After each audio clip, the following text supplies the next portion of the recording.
या ठिकाणी आपण जर्नल एंट्रीचा पार्ट पाहिला, अकाउंटिंग इक्वेशन काय आहे त्याचा आपण बराचसा पार्ट जो आहे तो कंप्लीट केला, बरोबर. या ठिकाणी आता अजून एक नवीन क्वेश्चन जो आहे तो आपण या ठिकाणी बघणार आहोत, जो की तुम्हाला फायनल एक्झामला विचारला जातो 5 मार्काला ऑब्जेक्टिव्ह मध्ये. स्क्रीनवर सगळ्यात आधी तुम्हाला क्वेश्चन दिसतोय व्यवस्थितपणे. व्हिडिओ पॉज करून लिहून घ्यायचा आहे तो. त्याचबरोबर मी त्या क्वेश्चनच्या प्रत्येकाच्या समोर फर्स्ट सेकंड थर्ड फोर्थ जे आपण त्याच्या समोर PRN असं लिहिलंय. त्याचं मिनिंग काय होतं, पर्सनल अकाउंट. P म्हणजे पर्सनल अकाउंट, R म्हणजे रिअल अकाउंट आणि N म्हणजे नॉमिनल अकाउंट. ठीक आहे. ठीक आहे. काय सांगितलं क्वेश्चन मध्ये, classify the following account under the types of personal, real and nominal accounts. हे जे काय अकाउंट्स दिले तुम्हाला त्याला काय करायचं, तुम्हाला अकाउंटचे जे काही 3 टाइप्स आहेत पर्सनल, रिअल आणि नॉमिनल त्यामध्ये क्लासिफाय करायचं. जर एखादा अकाउंट विचारलं गेलं तुम्हाला की हे अकाउंट कोणत्या अकाउंट्स मध्ये मोडतं, पर्सनल मध्ये, रिअल मध्ये की नॉमिनल मध्ये, हे तुम्हाला त्या ठिकाणी कळलं पाहिजे. ठीक आहे. तर या ठिकाणी आता आपण बघणार आहोत कोणते अकाउंट्स दिले बघा. या ठिकाणी मीनिंग मी तुम्हाला सांगणार आहे. फर्स्ट काय आहे, mister Rohit capital account. Mister Rohit capital account. Mister Rohit capital account. मी शॉर्ट मध्ये लिहिते, कॅप म्हणजे कॅपिटल. ठीक आहे. काही वर्ड जे आहेत ते मी शॉर्ट मध्ये लिहिणार आहे, याच्यानंतर तुम्ही फुल फॉर्म वापरायचा आहे. ठीक आहे. Mister Rohit capital account. जर एखाद्या पर्सनचं नाव दिलं आणि समोर capital account, Rohit capital account, Mohan capital account, Sita capital account, Gita capital account, म्हणजे ते अकाउंट पर्सनशी रिलेटेड आहे आणि पर्सन कशी इन्व्हॉल्व होणार, पर्सनल अकाउंटशी. आता हे तर साधी गोष्ट तुम्हाला लगेच लक्षात येईल. सेकंड काय सांगितलंय, ड्रॉइंग अकाउंट. ड्रॉइंग म्हणजे काय, ड्रॉइंग म्हणजे काय, फर्स्ट चॅप्टर मध्येच आपल्याला झालं. ड्रॉइंग अकाउंट हे सुद्धा कोणत्या अकाउंटशी रिलेटेड आहे, पर्सनल अकाउंटशी. ड्रॉइंग म्हणजे काय की पर्सनल यूज साठी एखादी अमाऊंट बिझनेस मध्ये जर तुम्ही काढत असाल, तिथे ड्रॉ करत असाल, तर तुम्ही ती जी काय अमाऊंट आहे त्याला काय म्हणणार, ड्रॉइंग म्हणणार. ठीक आहे. म्हणजे पर्सनल यूज साठी त्याचा यूज करताय, मग कशात मोडणार, पर्सनल अकाउंट्स. लक्षात ठेवायचं, ड्रॉइंग कशात मोडणार, पर्सनल अकाउंट्स. इथे बरेचसे विद्यार्थी कन्फ्युज होतात आणि चुकतात बरं का. 1-2 मार्क चुकतात बरेच विद्यार्थ्यांचे. ठीक आहे. त्यामुळे यात तुम्ही कन्फ्युज व्हायला नको म्हणून मी व्यवस्थितपणे सांगते, तुम्हाला सुद्धा याचं प्रिपरेशन करणं खूप गरजेचं आहे. ठीक आहे. त्यानंतर प्रीपेड रेंट. प्रीपेड रेंट हे सुद्धा कशात इन्व्हॉल्व होणार, पर्सनल अकाउंट. आता प्रीपेड या वर्डचा मीनिंग काय आहे हे तुम्हाला मी याच्या आधी सांगितलं. जर माझी डेली व्यवस्थितपणे व्हिडिओ बघत असताना तुम्ही, तर कोणताही वर्ड तुम्हाला कन्फ्युज करणार नाही. जर एखादा 1-2 व्हिडिओ बघता, नंतर 2-3 बघत नाही, नंतर मग मध्येच एखादा बघता, तिथे मग तुम्हाला नंतर काहीच कळणार नाही बरं का. तिथं तर मग तुम्ही खूप कन्फ्युज होता. त्यामुळे डेली व्हिडिओ बघायचा. प्रीपेड या वर्डचा मीनिंग असतो की ऑलरेडी पेड केले, की सपोज रेंट आहे, मला पुढच्या महिन्याचं रेंट जे आहे ते मी आताच पेड करते. काय सांगितलं मी, पुढच्या महिन्याचं, नेक्स्ट मंथचं जे काही रेंट आहे ते मी सध्या पेड करते. म्हणजे ऑलरेडी पुढच्या महिन्याचं पेमेंट आहे ते, बट मी काय करते ते सध्या पेड करते. त्याला काय म्हणणार मी, प्रीपेड रेंट. आता प्रीपेड रेंट. आता प्रीपेड या वर्डचं एकदम सिंपल जे आहे एक्झाम्पल सांगते मी. सगळेजण मोबाईल यूज करतात. तुम्ही जर मोबाईलचं बिल म्हणजे ऑलरेडी पेड करत असतात अगोदरच, तर ते काय असणार आहे, प्रीपेड. बट नंतर यूज केल्यानंतर जर त्याचं बिल पेड करत असतं ते काय असणार आहे, पोस्टपेड. बरोबर. सिंपल लक्षात आलं गोष्ट. ऑलरेडी जर पेमेंट करत असेल एखाद्या गोष्टीची तर आपण म्हणणार प्रीपेड. लक्षात ठेवायचं. त्याच्या संदर्भात ऍडजस्टमेंट आहे बऱ्याचशा, त्या आपण नेक्स्ट अजून जे काही टॉपिक आहे त्याच्यात करणार आहोत. प्रीपेड रेंट झालं किंवा आउटस्टँडिंग रेंट. आता आउटस्टँडिंग हे दिलेलं आहे तुम्हाला सांगते. आउटस्टँडिंग रेंट या दोन कशा आहेत, अपोजिट गोष्टी आहेत. प्रीपेड आणि आउटस्टँडिंग हे दोन अपोजिट वर्ड आहेत. आउटस्टँडिंग म्हणजे काय की ऑलरेडी बाकी आहे, जे रेंट मी दिलं नाही, प्रिव्हियस रेंट आहे प्रिव्हियस मंथ मधलं, जे की पेंडिंग आहे, जे की पेड केलेलं आहे, त्याला म्हणतात आउटस्टँडिंग रेंट. आणि प्रीपेड म्हणजे ऑलरेडी नेक्स्ट मंथचं मी पेड केले. या दोन कशा आहेत, अपोजिट गोष्टी आहेत, प्रीपेड आणि outstanding. Prepaid rent, outstanding rent हे जे काय आहे ते कशाशी रिलेटेड आहे, पर्सनल, एखाद्या पर्सनशी रिलेटेड आहे. बरोबर. ह्या दोन गोष्टी प्रीपेड आणि आउटस्टँडिंग. तर लक्षात ठेवायचं, प्रीपेड एक्सपेन्सेस असेल कोणताही किंवा आउटस्टँडिंग एक्सपेन्सेस असेल कोणताही. ठीक आहे. कशात इन्व्हॉल्व होणार, पर्सनल अकाउंट्स मध्ये. आता हे जे आहे ते तुम्हाला फर्स्ट चॅप्टर जे आहे आपलं त्यामध्ये क्लासिफिकेशन ऑफ अकाउंटचा जो काही चॅप्टर दिला होता, बरोबर, क्लासिफिकेशन ऑफ अकाउंट्स, त्यामध्ये तुम्हाला दिलेलं आहे बघा, तुम्ही बघू शकता की पर्सनल अकाउंटचे सुद्धा 3 टाइप्स आहेत. Natural personal account, artificial personal account आणि रिप्रेझेंटेटिव्ह पर्सनल अकाउंट्स, बरोबर. रिप्रेझेंटेटिव्ह पर्सनल अकाउंट्स मध्ये काय दिले ते तुम्ही बघा, त्यामध्ये दिले तुम्हाला प्रीपेड एक्सपेन्सेस आणि आउटस्टँडिंग एक्सपेन्सेस जे काय होते ते दिलेले आहेत फर्स्ट चॅप्टर मध्ये. तर लक्षात आलं तुम्हाला, हे दोन लक्षात ठेवायचे या दोन गोष्टी. परत ड्रॉइंग जे आवड वाटतं तुम्हाला ते पण लक्षात ठेवायचं, ठीक आहे. ते पर्सनल अकाउंट्स मध्ये इन्व्हॉल्व. नेक्स्ट काय सांगितलं बघा, प्रीपेड रेंट झालं, ठीक आहे. मी 5th नंबरचं घेतलं का, ठीक आहे. इकडचा कॉलम स्टार्ट केला, ठीक आहे, काही हरकत नाही. इकडं असं दिलंय फर्स्ट, सेकंड, थर्ड, फोर्थ, ठीक आहे. आपण इकडचं कॉलम बघू आधी, नंतर इकडचं बघू, काय हरकत नाही. त्यानंतर पेटेंट्स. पेटेंट्स म्हणजे काय? पेटेंट्स ही काय तुमची ॲसेट्स आहेत. Patents account. आता पेटेंट्स म्हणजे काय? आता हे बघा, याचं सुद्धा एक एक्झाम्पल सांगते की एखादं 5 स्टार हॉटेल, मोठ्या सिटीमध्ये एखादं खूप छान 5 स्टार हॉटेल, ते खूप म्हणजे चांगलं चालतं, ठीक आहे. त्याचं खूप म्हणजे मार्केटिंग झाले, गुडविल झाले, नावलौकिक झाले. तर असं असू शकतं बऱ्याच वेळेस की त्याच्याच नेमचा यूज करून, त्याच्या सिम्बॉलचा यूज करून एखाद्या व्यक्ती तसंच एखादा रेस्टॉरंट काढू शकतो, बरोबर, त्या सिटीमध्ये. जे असं होतं की आपली एखादी कॉपी करू शकतो की नाही. हां, तर तो मालकी हक्क यूज करू नये यासाठी पेटेंट्स दिलं जातात, ठीक आहे. विशिष्ट बिझनेस करायच्या वेळेस, ठीक आहे. तर त्याला ब्रँड ज्याला म्हणतो आपण, ठीक आहे. तर की जो कोणी दुसरा इतर व्यक्ती यूज करू शकत नाही किंवा वापरू शकत नाही, ठीक आहे. तर त्याला आपण पेटेंट्स म्हणतो. पेटेंट्स म्हणजे एक प्रकारचा मालकी हक्क असतो आणि तो कशाशी रिलेटेड आहे? रिअल अकाउंटशी. रिअल अकाउंटशी कोणकोणत्या गोष्टी असतात, ज्या काही मालकी हक्क आणि संपत्ती आहे तुमच्या, त्या कशा इन्व्हॉल्व होणार? रिअल अकाउंट्समध्ये. लक्षात ठेवायचं काय काय? मालकी हक्क आणि तुमची संपत्ती जी काय संपत्ती माहिती तुम्हाला ऍसेट्स कोणकोणते असतात ते सगळे इन्व्हॉल्व होणार रिअल अकाउंट्स. तर पेटेंट्स या ठिकाणी लक्षात आले. त्यानंतर बघा प्रीपेड एक्सपेन्सेस, हे सुद्धा जसं मी तुम्हाला सांगितलं मगाशी, प्रीपेड रेंट असेल, एक्सपेन्सेस कोणता कशात? Personal account. त्यानंतर फ्राईट म्हणजे काय? भाडं. FRIGHT, freight account. स्पेलिंग व्यवस्थितपणे लर्न करायचं सगळ्यांनी. फ्राईट म्हणजे काय? भाडं, बरोबर. एक्सपेन्सेस भाडं तर द्यावं लागतं आपल्याला, कोणतंही असो, लहान मोठ्या एखाद्या व्हेकलचं असो, बरोबर, किंवा मग एखाद्या ॲसेट्सचं असो. फ्राईट म्हणजे काय? भाडं. ते आता नॉमिनल अकाउंट्समध्ये काय काय इन्व्हॉल्व होतं? आपला खर्च, एक्सपेन्सेस आणि इन्कम. याच्यात काय इन्व्हॉल्व होणार? एक्सपेन्सेस आणि इन्कम.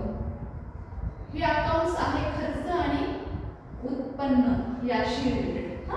हे अकाउंट कशाशी रिलेटेड आहे? तुमची जी काही संपत्ती आहे आणि मालकी हक्क. लक्षात राहत असेल तर लिहून घ्या. आणि पर्सनल अकाउंट्स सांगायची गरज नाही, एखाद्या पर्सनशी रिलेटेड आहे. आणि पर्सनशी रिलेटेड जे काही एक्सपेन्सेस वगैरे आहेत नॉर्मल का, ते सुद्धा पर्सनल अकाउंट्समध्ये इन्व्हॉल्व होतात.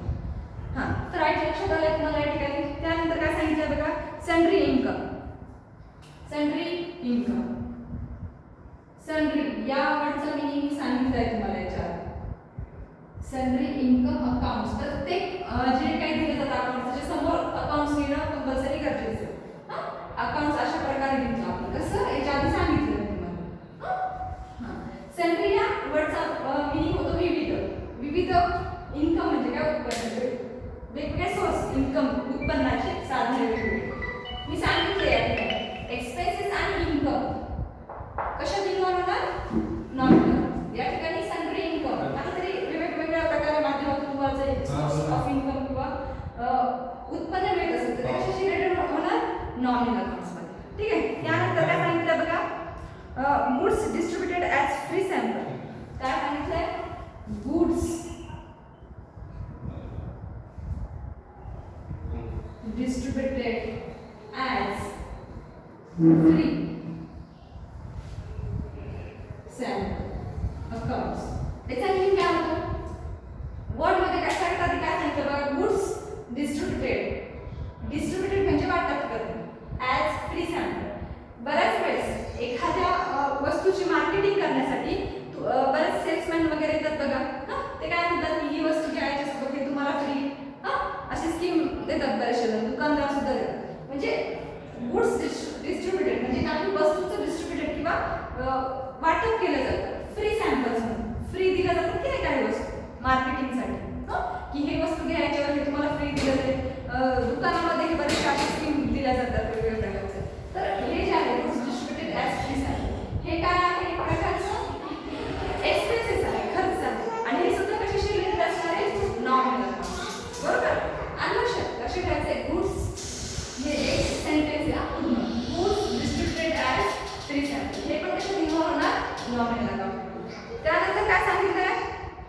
Outstanding wedges. Outstanding wedges. Wedges म्हणजे काय? मजुरी. लिहून घ्यायचंय, मराठीत लिहून घ्या. जर कळत नसेल एखाद्या सेंटेन्सचं मीनिंग सरळ मराठीमध्ये तुम्ही लिहून घेऊ शकता. सुरुवातीला हा सब्जेक्ट न्यू आहे तुमच्यासाठी, अगदी सहज मराठीतून लिहून घ्यायचं.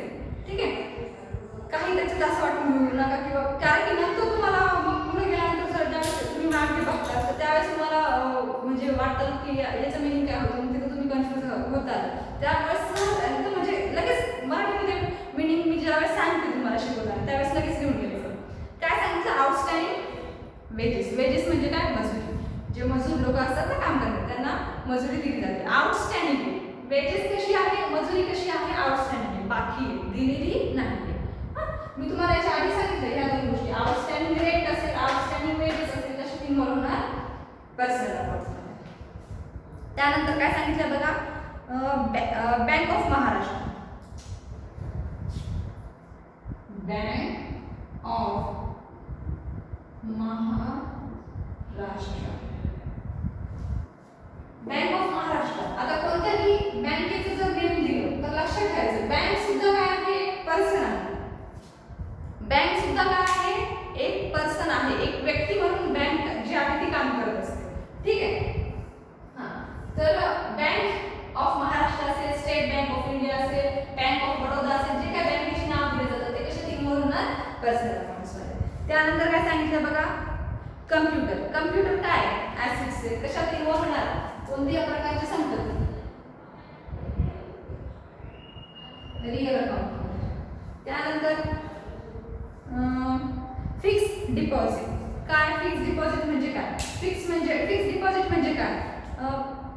फिक्स डिपॉझिट तुम्हाला माहिती आहे की ठराविक प्रकारची रक्कम जी की तुम्ही इन्व्हेस्ट करता बँकेमध्ये. फिक्स डिपॉझिट, FD ज्याला आपण म्हणतो. ठीक आहे.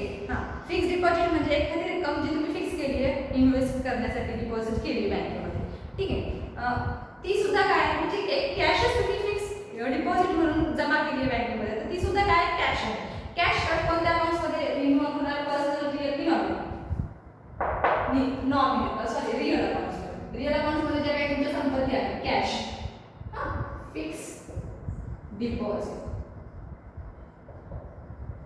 काय आहे? फिक्स डिपॉझिट एक प्रकारची काय? कॅश आहे. ती सुद्धा रिअल अकाउंट्समध्ये इन्व्हॉल्व होणार. त्यानंतर audit fees, nominal account. Audit fees म्हणजे काय? ऑडिट फीस त्याला आपण म्हणतो हिशोब तपासणीसाठी जी काही फीस दिली जाते. मराठीत त्याचा ऑडिटचा अर्थ होतो हिशोब तपासणी, असं होतो त्याचा मीनिंग. ऑडिट फीस दिली जाते. ऑडिट वगैरे होतात तर त्यासाठी जे काही ऑडिट करणारे येतात त्याची जी काही फीस जी आहे ती पेड करावी. कोणत्याही प्रकारची फीस जर आली तर ती कशी इन्व्हॉल्व होणार? नॉमिनल अकाउंट्समध्ये, कारण फीस तर आपल्याला पे करावी लागते. ठीक आहे. ऑडिट फीस म्हणजे काय? हिशोब तपासणीसाठी जर एखाद्या व्यक्तीला फीस दिली जात असेल त्याला आपण म्हणतो ऑडिट फीस. ठीक आहे. एक्सपेन्सेस तुम्ही या ठिकाणी पेड करताय, बरोबर. ऑडिट फीस देताय म्हणजे त्या ठिकाणी तुम्ही एक्सपेन्सेस पेड करताय, खर्च देताय. खर्च कशात होणार? इन्व्हॉल्व नॉमिनल अकाउंट्समध्ये, बरोबर. कारण की नॉमिनल अकाउंट्सचं रूल्सच आहे की debit all expenses and losses, credit all income and expense, बरोबर. रिअल अकाउंट्सचे रूल्स काय आहे? डेबिट व्हॉट कम्स इन, जे काही येत आहे, काय येत आहे? संपत्ती किंवा कॅश जे काही किंवा XYZ ॲसेट्स असेल जे काही कम्स इन होते त्याचं अकाउंट डेबिट दाखवा, आणि जे काही गोज आउट होतं जात आहे बिझनेसमध्ये, ॲसेट्स असेल, संपत्ती असेल तर त्याचं अकाउंट दाखवा क्रेडिट. पर्सनल अकाउंटचा अर्थ काय आहे? Debit the receiver and credit the giver. हे तीन रूल्स सुद्धा पाठ असणं गरजेचं आहे, कंपल्सरी ते तीन रूल्स. ठीक आहे. त्यामुळे सुरुवातीचे 3 चॅप्टर्स हे खूप इम्पॉर्टंट आहे तुमच्यासाठी. तुम्ही आता क्लासमध्ये नाही आहात, नाही तर तुम्हाला म्हणजे कंपल्सरी प्रत्येक विद्यार्थ्यांना क्लासमध्ये येताना हे म्हणजे थेअरी पार्ट करून घेतली असते म्हणजे असतीच, कारण की खूप इम्पॉर्टंट आहे पहिले 3 चॅप्टर्स. त्याचं इम्पॉर्टन्स मी तुम्हाला सतत सांगते, यासाठी खरंच खूप इम्पॉर्टंट आहे. सुरुवातीचा पाया आहे, तुम्ही मनाने ते आता याच्यानंतर व्यवस्थितपणे लर्न करायचं. ठीक आहे. त्यानंतर काय सांगितलं बघा, ऑडिट फीस झालं. Loss by fire. Loss by fire म्हणजे काय? लॉस बाय फायर म्हणजे माल काय झाला? जळाला, खराब झाला, माल खराब होणे, काही कारणास्तव होतं की नाही, घुस वगैरे, तर तो एक प्रकारचा लॉस आहे. लॉस जळाला, खराब झाला, होतं की नाही बऱ्याच वेळेस, त्याचा इन्शुरन्स काढून ठेवत असतो आपण, म्हणजे लॉस बाय फायर हा एक्सपेन्सेस आहे, तो नॉमिनल अकाउंट्समध्ये इन्व्हॉल्व होतो. त्यानंतर काय सांगितलंय, इन्कम टॅक्स. इन्कम टॅक्स, आता इन्कम टॅक्स सुद्धा कशाशी रिलेटेड आहे, पर्सनल अकाउंटच्या. सॉरी,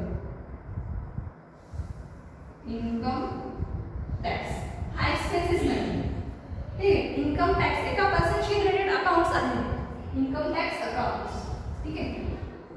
हे पण बँक ऑफ महाराष्ट्र अकाउंट्स, त्याच्या पुढे कंपल्सरी अकाउंट लिहिणं गरजेचं आहे, ठीक आहे.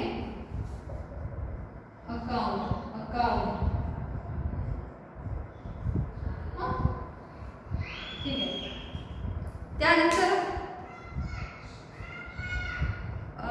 इन्कम टॅक्स झालं. सिद्धिविनायक ट्रस्ट काय ऑर्गनायझेशन आहे की एखादी ऑर्गनायझेशन किंवा फर्म, त्यामध्ये एक किंवा त्याच्यापेक्षा अधिक व्यक्ती मिळून ती ऑर्गनायझेशन चालवत असतात, संस्था जी आहे ती चालवत असतात, त्याला आपण ऑर्गनायझेशन म्हणतो. आता एखाद्या ऑर्गनायझेशनचं नेम तुम्हाला लगेच लक्षात येते बघा. आता जसं की इथे सांगितलंय सिद्धिविनायक ट्रस्ट अकाउंट, म्हणजे हे ऑर्गनायझेशनचं नेम आहे. म्हणजे ती सुद्धा काय आहे, एक पर्सन आहे, पर्सनल अकाउंट्समध्ये ते इन्व्हॉल्व होतं. त्यानंतर stock of stationery, stock of stationery real account, stock of stationery account. Stock of stationery account फक्त नुसतं जर स्टेशनरी अकाउंट असतं तर ते नॉर्मल अकाउंटमध्ये असतं. फक्त जर नुसतं स्टेशनरी अकाउंट दिलं असतं तुम्हाला तर तो तुमचा एक्सपेन्सेस आहे, लक्षात ठेवायचा. आणि ते कशात इन्व्हॉल्व होणार, नॉमिनल अकाउंट्स. हे बघा, हा जो पिरियड आहे तो खूप इम्पॉर्टंट आहे, व्यवस्थितपणे लक्ष द्यायचं सगळ्यांनी. हे तुम्हाला कळणं खूप गरजेचं आहे, त्याच्यात कन्फ्यूज होतात बरेचसे विद्यार्थी, ठीक आहे.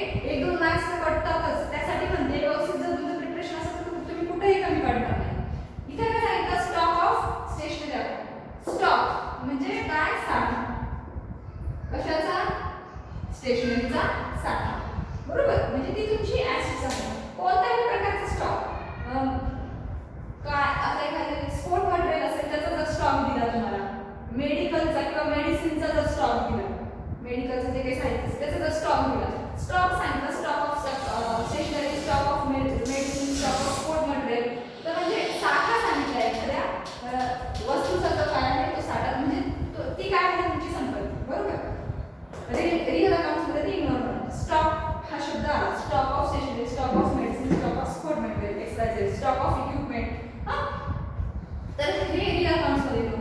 पण फक्त इथे नुसतं स्टेशनरी अकाउंट देते तुम्हाला, मेडिकल अकाउंट देत आहे किंवा मग इक्विपमेंट अकाउंट देत आहे, तर ते कशाशी रिलेटेड असणार आहे, नॉमिनल अकाउंट्स. लक्षात ठेवायची ही सुद्धा गोष्ट आहे. त्यानंतर income received in advance, personal account. काय सांगितलंय,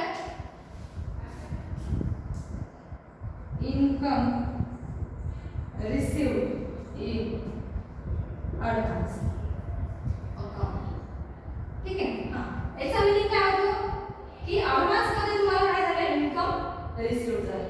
त्याला की आपण म्हणतो की प्रीपेड रेंट सुद्धा त्याला म्हणजे म्हणू शकतो. पण हे समोरच्या व्यक्तीला आपण म्हणजे ऑलरेडी पेड करत असतो, पण या ठिकाणी काय होतं, तुम्हाला ॲडव्हान्समध्ये काहीतरी इन्कम रिसिव्ड होतं. की सपोज तुम्ही मालक आहात एखाद्या प्रॉपर्टीचे आणि त्याचं रेंट तुम्हाला प्रत्येक महिन्याला मिळतंय, हां, बट ते रेंट काय तुम्हाला ॲडव्हान्समध्ये मिळतं, म्हणजे पुढच्या महिन्याचं रेंट समजलं की तुम्हाला ह्याच महिन्यात मिळतं, ठीक आहे. पुढच्या 4-5-6 महिन्याचं रेंट त्यांनी जरी ह्याच महिन्यात दिलं तुम्हाला, म्हणजे ते काय, त्याला काय म्हणतात तुम्ही, इन्कम रिसिव्ड होते, काहीतरी तुम्हाला इन्कम त्या ठिकाणी रिसिव्ड होते, बट कसं ॲडव्हान्स. तर ते सुद्धा पर्सनशी रिलेटेड असल्यामुळे पर्सनल अकाउंटशी अकाउंटमध्ये ते इन्व्हॉल्व होणार. त्यानंतर डिस्काउंट अकाउंट. डिस्काउंट सुद्धा काय, एक्सपेन्सेस, सूट, बऱ्याच डिस्काउंट देतात की पेड करतायत तुम्ही, तर डिस्काउंट सुद्धा काय असणार आहे, नॉमिनल अकाउंट्समध्ये इन्व्हॉल्व होणार. डिस्काउंट अकाउंट, डिस्काउंट पेड करावा लागतो, एक्सपेन्सेस येतो, त्यामुळे आपण नॉमिनल अकाउंट्समध्ये लिहितो. Repair account. रिपेअर म्हणजे काय, दुरुस्ती. रिपेअर अकाउंट त्याला आपण दुरुस्ती म्हणतो, त्याचा सुद्धा एक्सपेन्सेस पेड करावा लागतो की नाही. बिझनेसमध्ये मशिनरी वगैरे असतात, त्या म्हणजे खराब होतात, ते रिपेअर करण्यासाठी सुद्धा त्याचा सुद्धा एक्सपेन्सेस पेड करावा लागतो, तर आपण रिपेअर अकाउंट म्हणतो, नॉमिनल अकाउंटमध्ये इन्व्हॉल्व होतो, कारण की तो एक्सपेन्सेस आहे. त्याच्यानंतर इकडच्या साईडला बघा, आता या साईडला लूज टूल्स. लूज टूल्स ही काय आहे, एक प्रकारची ॲसिड्स आहे. म्हणजे बिझनेसमध्ये जे काही वस्तू असतात लहान मोठ्या त्याला आपण लूज टूल्स म्हणतो. ती काय आहे, ॲसिड्स आहे तुमची लूज टूल्स. त्यानंतर काय सांगितलं, कार्टेज नॉमिनल अकाउंट एक्सपेन्सेस आहे बघा. कार्टेज ठीक आहे. कार्टेज माहिती नाही त्याचा सुद्धा एक्सपेन्सेस पेड करावा लागतो की नाही. प्रिंटिंग मशीन असेल कार्टेज त्यासाठी लागतंच, तर त्याचा सुद्धा एक्सपेन्सेस तुम्हाला पेड करावा लागतो. खर्च आहे एक प्रकारचा. रिपेअर झालं, डिस्काउंट झालं, कार्टेज झालं. त्यानंतर काय सांगितलंय, कॉपीराइट अकाउंट. कॉपीराइट त्याला रिअल अकाउंट मध्ये इन्व्हॉल्व होता कॉपीराइट. आता कॉपीराइट म्हणजे काय, की ज्या प्रकारे पेटेंट सांगितलं होतं तुम्हाला मी, त्याच प्रकारे कॉपीराइट सुद्धा, तर आपण कॉपीराइट सुद्धा म्हणू शकतो. ठीक आहे, की एखादी तुम्ही मोठा बिझनेस करताय, तुमचा बिझनेस खूप चांगला चालतो, तर त्यासाठी तुम्हाला एक विशिष्ट प्रकारचा मालकी हक्क देण्यात येतो, की तो दुसरा इतर व्यक्ती कोणी वापरू शकत नाही. त्याच आपण पेटेंट्स म्हणतो, किंवा बरेच वेळेस काही डॉक्युमेंट जे आहेत ते साईन करावं लागतं आपल्याला, तर आपण कॉपीराइट सुद्धा म्हणतो. ठीक आहे, COPY कॉपीराइट. त्यानंतर हे तुम्हाला काय करायचं लक्षात ठेवायचं, पेटेंट झालं, कॉपीराइट झालं, त्यासाठी काय करायचं, डेली रीड करायचं या गोष्टी.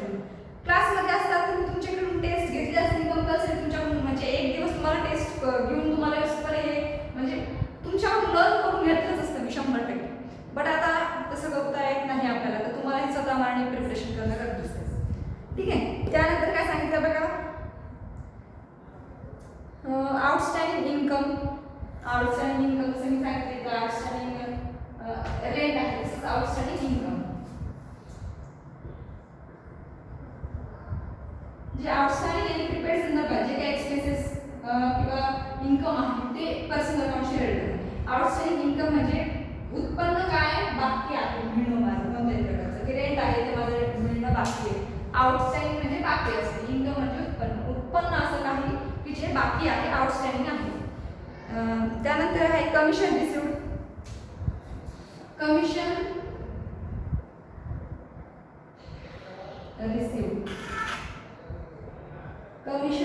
Received account.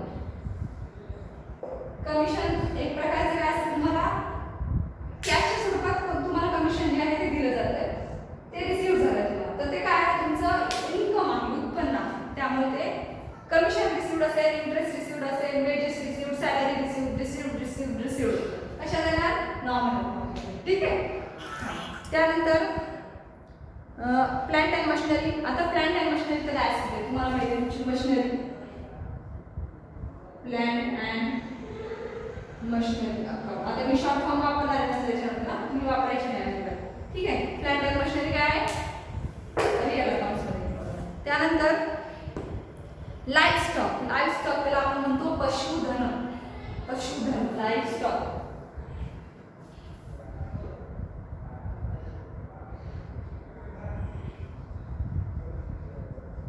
Life stock. आता लाईफ स्टॉक म्हणजे काय, ते रिअल अकाउंट म्हणजे संपत्ती तुमची, म्हणजे लाईफ स्टॉक त्याला आपण पशुधन म्हणतो. पशुधन म्हणजे की पाळीव प्राणी जे आहेत त्याचा वापर करतो. आता तुम्ही म्हणता पाळीव प्राण्यांचा बिझनेसचा काय संबंध, बट दिलेला आहे तुमच्या सिलेबसमध्ये.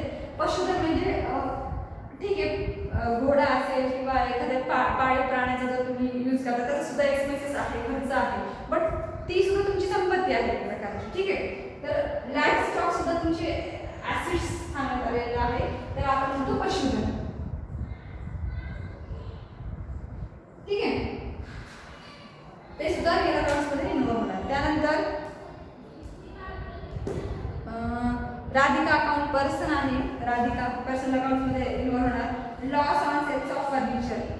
फर्निचर काय केलं, आता लॉस झाला, प्रॉफिट आणि लॉस कशात इन्व्हॉल्व होणार, नॉमिनल अकाउंट. काय सांगितलं, लॉस झाला सेल ऑफ फर्निचर. एखादं फर्निचर तुम्ही सेल केलं, विकलं, सोल्ड आणि सेल एकच आहे. काय इथं बघा लिहिते सोल्ड आणि सेल एकच आहे, बट एंट्री करताना आपण सेल्स अकाउंट लिहितो. एंट्री मध्ये तुम्हाला सोल्ड म्हणून ट्रान्झॅक्शन दिले जातात. ठीक आहे. त्यानंतर लोन अकाउंट. आता लोन अकाउंट हे लक्षात ठेवायचं व्यवस्थित. एकदम व्यवस्थित लक्षात ठेवायचं. हे तुम्हाला विचारलं जातंच सहसा. लोन अकाउंट, जर एखादा पर्सन, आता लोन पर्सन, एखादा पर्सन काढत असतो की नाही, प्रत्येक पर्सन लोन काढतो का ना, ज्याला गरज आहे तोच काढतो, म्हणजे एका पर्सनशी रिलेटेड आहे. त्यामुळे कोणत्याही प्रकारचं लोन पर्सनल अकाउंट्समध्ये इन्व्हॉल्व आहे. आलं लक्षात? त्यानंतर लीगल एक्सपेन्सेस आहे. लीगल म्हणजे कोर्ट कचेरी, त्याचा एक्सपेन्सेस, खर्च. एक्सपेन्सेस कशात इन्व्हॉल्व होणार? नॉमिनल अकाउंटमध्ये. त्यानंतर इन्कम रिसिवेबल, तुम्हाला काहीतरी इन्कम मिळते. इन्कम रिसिवेबल, रिसिव्ड नाही, इन्कम रिसिवेबल, जे की तुम्हाला मिळणार आहे, पर्सनल अकाउंटमध्ये इन्व्हॉल्व होणार हे सुद्धा. मिळालेलं नाही, रिसिवेबल की मिळणार आहे. त्यानंतर ट्रेडमार्क ज्याला आपण म्हणतो व्यापारी चिन्ह.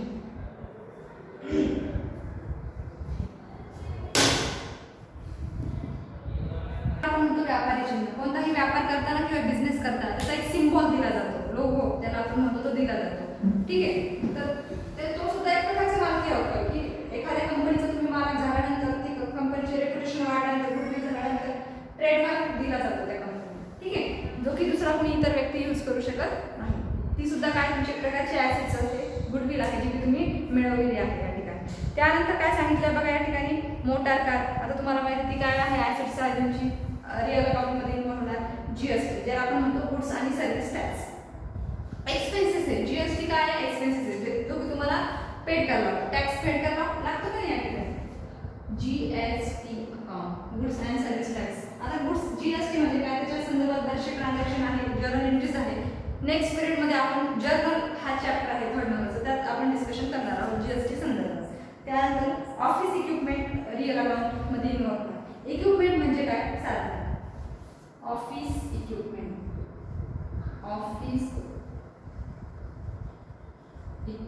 अकाउंट म्हणजे ऑफिसमध्ये जे काही साधने लागतात त्याचा अकाउंट, म्हणजे ते एक प्रकारची संपत्ती तुमची, रिअल अकाउंट्स आहे ते सुद्धा. संपत्ती किती तुम्ही परचेस करता ते इक्विपमेंट.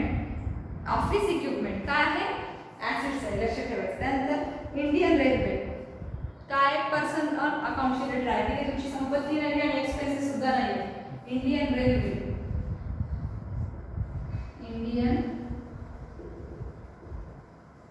अकाउंट. त्यानंतर काय सांगितलंय,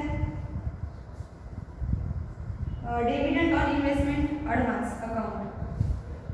नॉमिनल अकाउंटमध्ये येणार कसं काय, dividend on investment advance, investment on in advance. काय मिनिंग होतो याचा, डिव्हिडंड म्हणजे काय, लाभांश त्याला आपण म्हणतो, बोनस त्याला आपण म्हणू शकतो. जी की इन्व्हेस्ट केलेले अमाऊंट आहे तुम्ही, त्यावर तुम्हाला काहीतरी डिव्हिडंड किंवा लाभांश मिळतोय, बोनस मिळतो काहीतरी. ठीक आहे, तर ते तुमचं काय आहे, उत्पन्न आहे, इन्कम आहे, त्यामुळे ते नॉमिनल अकाउंट्समध्ये इन्व्हॉल्व होतं. त्यानंतर राज अँड कंपनी आलंय, कंपनीचं नाव कशात इन्व्हॉल्व होणार, पर्सनल अकाउंट. रॉयल्टी हे नॉमिनल अकाउंटमध्ये इन्व्हॉल्व होतं. रॉयल्टी म्हणजे काय,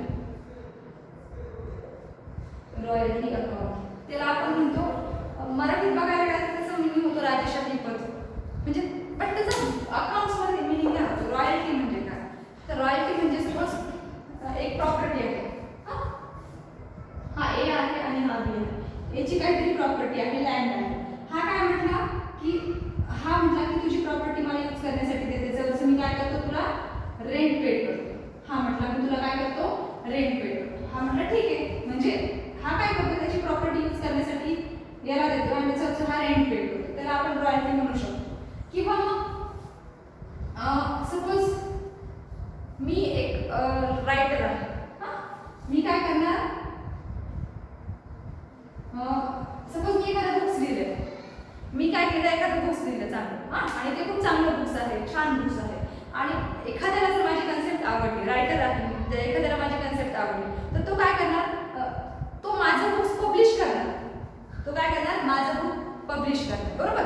तर मग रायटर तो कोण आहे, मी आहे, बट पब्लिशर करणारा व्यक्ती कोण आहे, दुसरा व्यक्ती. ठीक आहे, तर तो काय करणार, मला काहीतरी चेक देणार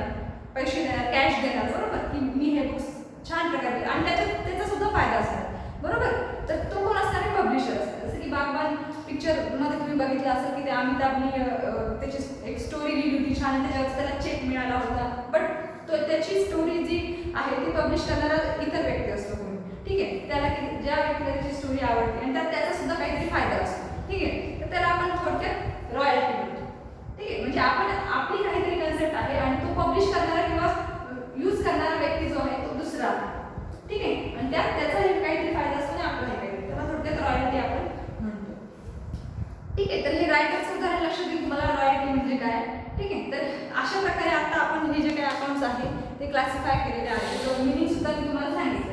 तर हे व्यवस्थितपणे तुम्हाला लक्षात ठेवायचे, क्लासिफाय करता आलं पाहिजे. काय करायचं तुम्हाला, रिव्हिजन कशी करायची आहे, तुमच्या समोर अकाउंट्स आहे बघायचे, हे कशात इन्व्हॉल्व होतं, मराठी आधी बघायचं, त्याच्यानंतर हे बघायचं हे कशात इन्व्हॉल्व होतं, अशा प्रकारे याची प्रॅक्टिस करायची घरच्या वेळेला.